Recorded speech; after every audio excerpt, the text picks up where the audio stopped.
What happens when superheroes are neither super or heroic? What would happen if their arch nemeses were morally justified?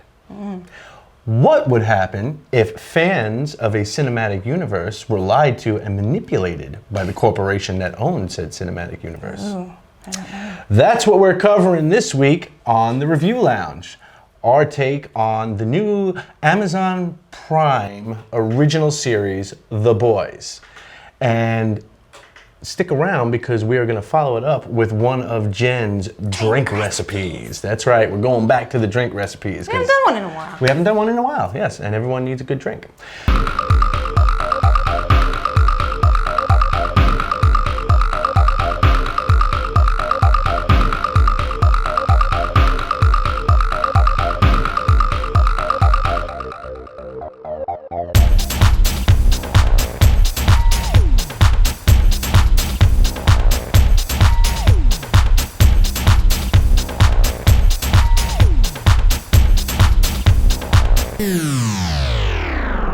What are your thoughts on The Boys? Well, I think, first of all, we kind of fell on it by accident.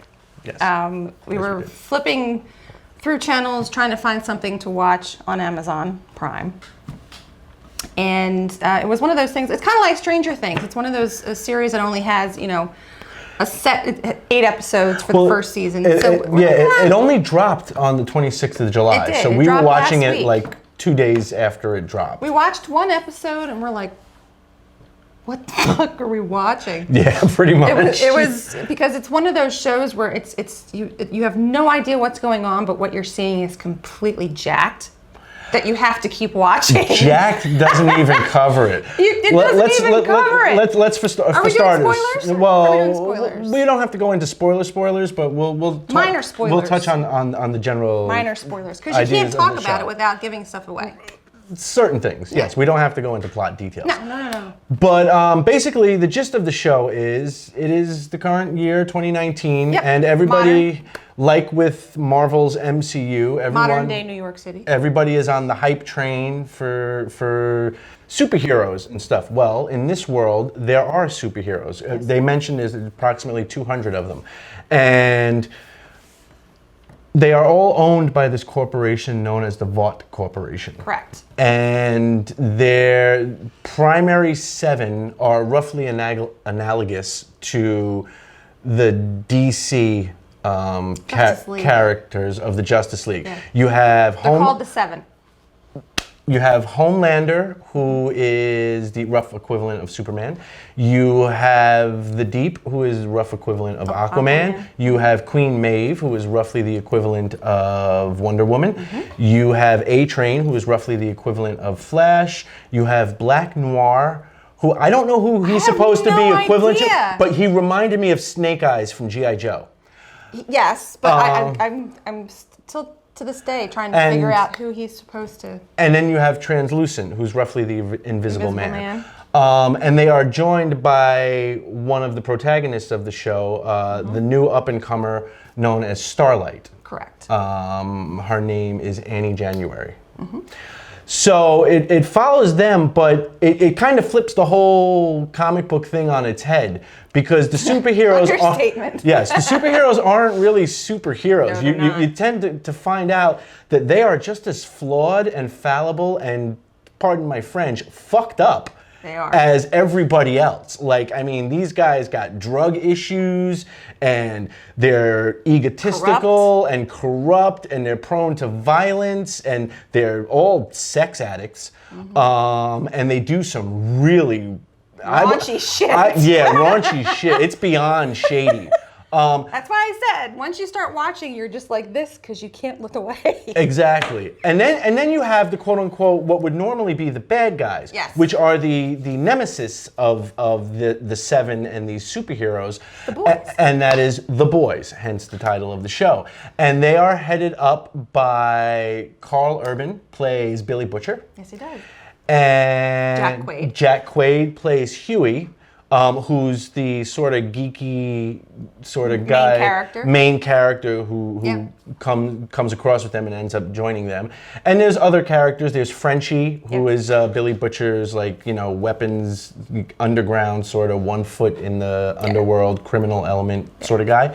And there's also Mother's Milk, who is like a former CIA operative that some kind of government some thing. kind of government really thing with Billy did. Butcher. Yeah, you realize they have some workings with the CIA in the past, but they don't really go into much detail. Yeah. And their whole thing is to try and take down and expose the company Vought, as well as the Seven and these superheroes for what they really are.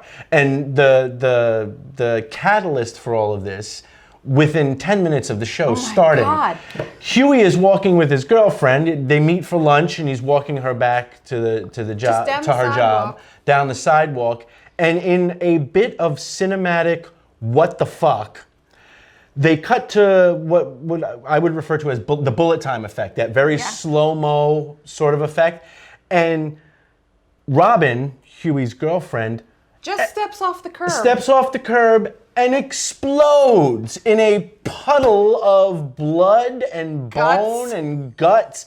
And Huey is left holding her hands that have about that much 3 inches of arm attached to them. And you find out it's because A-Train was... The Flash. Yeah, the Flash character was running an errand and ran into her, which caused right through her to explode. And that's what sets everything in motion. That's like it just in with the first 10 minutes of the movie, of the episode. Yeah, with it, and then it just gets worse from there. But overall, I thought it was a really great show. I was shocked and surprised at how good it was. It was very good. It's 8 episodes. They're each roughly 1 hour, some 56 minutes, some like an hour and 2 minutes, but roughly an hour. Yeah. The writing is done well. The cinematography is done well. The characters are well written, well developed. It's just really good, but it's shocking. Like, as someone who's not a big comic book fan, but who I know a lot of people who are into comic books and the MCU and all of this stuff and the CW's superhero shows. This completely upends everything. I was just left like mouth agape, like holy crap, but it's good. It's extremely hardcore content. Yes. If you thought Game of Thrones didn't pull punches with violence and sexuality, this show ups it to another level. They throw you so many curveballs in this show that you're like, oh my God, what's going to happen next? Yeah. So you're like, never a dull moment. Right. You're like, how can they top this episode? Yeah. And then the next episode they do. They do. Haley Joel Osment makes a short cameo for like 2 episodes. His death is probably one of the most what the fuck moments. What the fuck moments? Yet you kind of what the fucking with a chuckle. I know. Because they don't pull away, and you got to see it. You got to see it. Give a little warning here. If there are those of you out there with weak constitutions, this is probably not the show for you. Yeah, they pull no punches. There's a lot of gore, a lot of violence. Violent endings. Yes. And it's so if you're the type that gets queasy with those kinds of things, it's probably not the show. And the same thing on the sexuality front. Oh my God! Like the first episode. Yeah. The new girl, Starlight, she's just recruited into the Seven. And they bring her up to the main They bring her up to the main boardroom, and the Deep, played by Chase Crawford, is kind of giving her the tour. Right. And they, big boardroom and everything, and she's like, "Oh, I always had a schoolgirl crush on you," and he took that as, "Oh, okay. Allow me to let you play with my penis." And basically tells her, if you want the job. Basically commits sexual assault, sexual harassment. If you want the job, you got to do this. If you want the job, on your knees, honey. And she has a choice: either walk out the door or get everything you've ever wanted, but throw your dignity out the window. Mm-hmm. I don't want to spoil where they go with it. She makes her choice, and throughout the rest of the show, she's grappling with that choice. She's grappling with the choice, but she also does it in a very dignified way. Yes, she does. She's one of the good ones. She joined the Seven to truly help people. To help people and make a difference. And as she becomes more familiar with the rest of the group, she's realizing that it's just not. It's completely jacked. Nothing. Completely jacked. That she. And the company Vought what she is thought it would be. More concerned with having the superheroes rather than save people and save lives. They're more concerned with how things are trending, how things would joining the government, would look joining the military, rather. On social media, and everything's manipulated. And it's a really good look at, how these things, like in relation to the MCU right. and the CW's, DC universe stuff, it really gives you that other side of it where it's all business. It's all about the bottom line, the dollar. Nothing's personal. It's all about what's going to make us the most money and, saving people, being a role right. model and all that, be damned. Right. It all comes down to the bottom line. One of the things I really felt really good about this show is that you weren't hit in the face with anything woke whatsoever. And I liked it because, okay, for those of you who may be on the woke train, yeah, there are elements that are woke, for lack of a better term, where they touch on some controversial subjects regarding, sexual assault, rape, misogyny, to a lesser extent, sort of race relations and stuff like that. But it's done as part of the story. right. And as we've said, not thrown in your right, face. As we've said in previous episodes, it wasn't done because the makers of the trying to show make a have an statement. agenda. It was done because it is integral to part of the story. Right. And in that sense, I was totally fine with it. Yeah. I thought it was okay. It didn't make me they feel even tackle uncomfortable at all. religion Yeah. for an episode or two, and I thought it was totally okay the way they handled it. I thought it was done well. It was integral to part of the story, right. and it wasn't like beating you over the head with an agenda. It was just like, hey, here's how it really goes in corporate world and, right. and when they're putting out branding and marketing certain things. And it didn't make you you feel uncomfortable. No, and it didn't. But overall, I thought it was just it was a surprise. It was one of those surprise shows. Surprising, yes. Yeah, like I didn't expect to like it. Again, not a comic book I'm books not guy. either. I hate comic books. But after the first episode, I was like, I gotta watch the whole thing through now because right. it's just that good. It is. So, would you recommend it for people? Highly. If you want to be entertained, if you want to be kept on your toes, if you want a solid core story to follow that never leaves you wanting to know. Right. You know what I mean? It's very well written, very well put together. It's well written, well put together. Well written characters. The effects are good. The cinematography was great. And it's realistic. And yeah, and that's there's superheroes, but it's all brought down on a human level. Well, it just completely flips the script. It does. The bad guys are actually the good guys. Exactly. The good guys are actually really bad. Right. And there is no in between. There's right. no gray area, but it makes you question. Like after you watch this show and you see people that go nuts for the right. MCU or the DCEU, it makes you question, wow, what goes on in the boardrooms behind these in real life? Is it anything like this show? Obviously, the superheroes aren't real, right. but the same thought process, like, whatever drives the bottom line, whatever is going to make us a buck, and then you start to have a better understanding of why the MCU has gotten so woke, why Phase 4 of the MCU is going to be the woke train in full steam ahead. Right. And so you start to see that. Overall, again, there is no, in my book, I have not seen a 10 out of 10 show or movie, but I would, without hesitation, give this an 8.5 to 9. Absolutely. It was that good and that much of a surprise. It was. And the superheroes are people that you just love to hate. Yes. And the Homeland, Anthony Starr, you are awesome because you play a really sick, sociopathic, awesome guy. If that makes any sense. Yes, he's like Jack Gleason was in Game of Thrones. Yes. Who played. You play bad, really yes, good. The character you love to hate. Yes. So. And he's really good at it. I mean, he makes you want to hate him even more, but you're like, oh my God, he's so freaking funny. I'm the world's greatest superhero. I can do whatever the fuck I want. Yeah, yeah. The humor in this is good. It's very subtle. It's there, but when you catch it, it makes you laugh out loud. So he figures things out way before you do. Yes, and in the last episode, there's a twist ending. Oh yes. There's a twist. We're not going to get into it, but there is a twist ending. And I heard just today that it has already been green light for season 2. Actually, season 2 of it was green lit before it even premiered. Yes. So there will be a season 2. Awesome. That's awesome. So yeah, so both of us loved it. Highly recommend it. Check it out. It's The Boys. It's if you have Amazon Prime, you can watch it for free. Yeah, that's the only place it is right now. Yeah, it's on Amazon Prime. Amazon Prime. It's an original Amazon production. Yep. If you have the opportunity, definitely check it out. It is definitely worth it. So there we go. And that covers The Boys.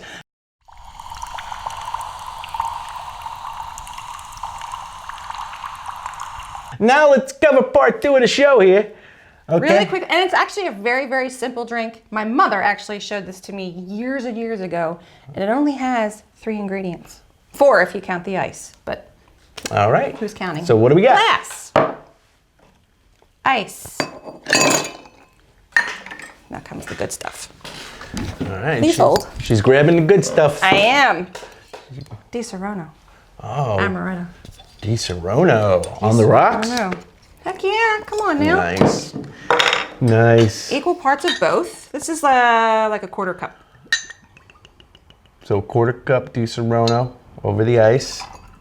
And then you have same amount, equal part of Kahlua. Quarter cup of Kahlua. Oh yeah. Alrighty. And last but not least, oh by the way, this is a creamy drink. This is not a clear drink. Half and half. Or whole milk. If you're on a diet, you can use fat-free milk, skim milk, whatever you prefer, just as long as it's creamy. And this is about 3/4 of a cup. Stir it up, give it a little shake, and that is your drink. And what do we call this? This is called a toasted almond. Toasted almond. All right, I'm gonna try your toasted almond. All right. Wow, that's good. That's like an alcoholic yoo-hoo right there. Oh, this is danger, danger good, people. This is danger because you'll be down in knees and not realize how effed up this is gonna get you. This is danger good. I like this. You're my new superhero. We're gonna call you the drink. No, you're not. This is good. But yeah, it's very simple. It's just like little less than 1/4 of a cup of amaretto, same measurement for the Kahlua, and like 3/4 of a cup of half and half on ice. Okay, have some. Thank you. That's really good. That is really good. It's really good. That's really good. Really good. Let's all pause while Jen finishes her drink. We're good. All right, folks.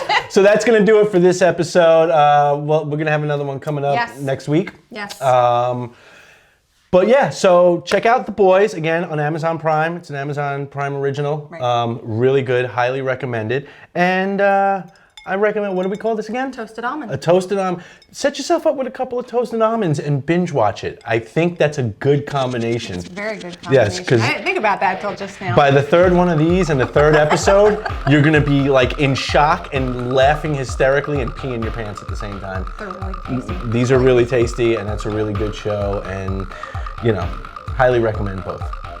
All right, so on behalf of Toasted Almonds and The Boys, on behalf of my lovely co-host and bartender, Jen, I'm Jay. This has been the Review Lounge. Please remember to subscribe Oh my goodness. and hit the notification bell. This way you can be informed when we drop our next episode. By the way, real quick, shout out to everyone who watched our last episode. Yes, It is everyone. flying. Well, everyone who watched the Top Gun Maverick episode, y'all guys just made that one shoot through the roof. So thank you all for that. Thank you very much. That was pretty cool. You know, we're still working on the numbers, but we're gonna get up there. You know, it's gonna be popular, and you people who are watching right now will be able to say, I remember when they started. So yes. So remember to subscribe, hit the notification bell. Twitter. Slow your roll there, killer. Remember to like, give us a thumbs up as well. You can also share the video. That would be awesome. We are on Twitter at review_lounge. You can also email us directly at thereviewloungeshow@gmail.com. We are also on Facebook. Yep, we are on Facebook, so you can just look up The Review Lounge on Facebook. And you can find us on Reddit now. Reddit! Yes, you can. That's new. Yes, we just added Reddit to the list, and the address for that will be below. Only because I don't know the Reddit address. We'll give them all to you. Yes, it'll be below. So yeah, so thank you for watching. We will see you in just a couple of days with the next episode, and I'm gonna be drinking more of this alcoholic Yoo-hoo. This is really good. I told you. All right. I told you. Till next time, Bye, guys. everybody. Bye. So yummy. I told you.